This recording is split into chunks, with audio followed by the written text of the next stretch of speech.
हम पिछले 23 दिन से यहाँ पे संघर्ष पे बैठे थे। सरकार ने हमारी एक बात नहीं मानी। सरकार ने सिर्फ हमें आश्वासन दिया था कि 7 दिन के अंदर हमें टाइम दीजिए, हम आपका कुछ ना कुछ सकारात्मक परिणाम आपको निकाल के देंगे।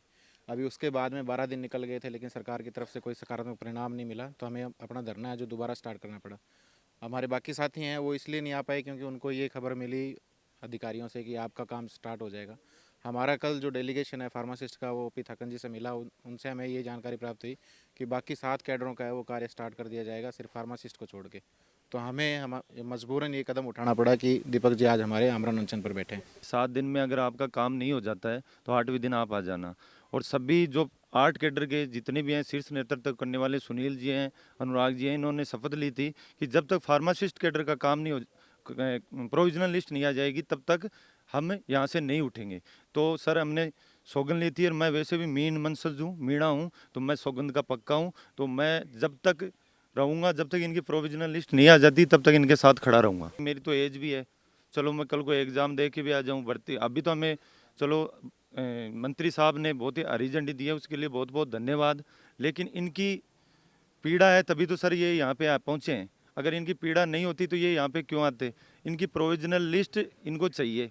हम ये मान लो कि 8 कैडर 8 भाई हैं, लेकिन 7 भाइयों का काम हो गया, तो 8वां अगर बेचारा देखता रहेगी, 7 भाई हमारी राह देख रहे हैं, 7 भाइयों की राह देख रहे हैं सर, ये अकेले बैठे हैं, तो हम इनका पूरा सपोर्ट करेंगे। बड़ा भाई जैसे तैसे करके भी यदि घर को चलाता है, छोटे वाले जब जॉब लग जाते हैं, चाहे गवर्नमेंट में लगो चाहे प्राइवेट में लगो, फिर जब बड़े वाले की जब खर्चे की बात आती है, तब यदि छोटे वाले अलग हो जाते हैं कि हमको इनसे कोई मतलब नहीं है।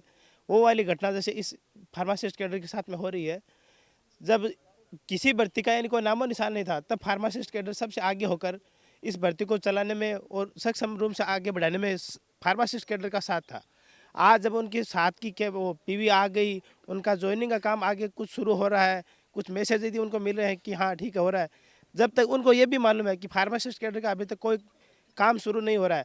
जब जिस दिन 7 दिन का आश्वासन मिला था, उस दिन यही बात हुई थी कि यदि 7 दिन के पीरियड के अंदर में फार्मासिस्ट की पीवी आ जाती है या छोटे कैडर की यदि कुछ ज्वाइनिंग के कुछ समाचार आ जाते हैं, तब तक हमें आश्वासन पर रहते हैं। उसके बाद में यदि नहीं आश्वासन मिलता है तो हम वापस धरने पर बैठेंगे। 7 दिन के पीरियड के अंदर में हम फार्मासिस्ट कैडर को हम जैसे बैठे थे 18 तारीख के दिन थे, उस कंडीशन में हम हैं, तो हम लोग को अभी तक कोई आश्वासन नहीं मिला है। इन्होंने मतलब अभी जैसे कल ही मीडिया में जैसे बयान दिया कि 20,000 जो हमारे पद हैं उनको बिल्कुल भर्ती को निरस्त नहीं किया जाएगा। तो मतलब हम सब में एक जोश आ चुका है, और इस जोश को हम दोगुना करना चाहते हैं कि जैसे कल सुबह उठते ही हमें न्यूज़ मिले कि भाई आपकी जो प्रोविजनल लिस्ट है वो जारी हो गई। जैसे ही हम मतलब राज्य स्वास्थ्य की साइट पे देखें तो हमारी खुशियों का ठिकाना ही नहीं रहेगा। क्योंकि देखिए सर, पिछले 4 दिन से मच्छर उड़ान भी तैयार हो रही है। रात ने सोवा मतलब नाली सारे बगन लाग रही है। एंगे जो माछरा हालत खराब कर रखी है, एक टाइम में खाणो खावा बहुत दोरी हालत हो रही है। खातर मतलब थारू फेरू रिक्वेस्ट है थे हमारी प्रोविजनल लिस्ट जारी करो, और माने थे अठे मतलब जानगी थे माने जल्दी में जल्दी फ्री करो थे।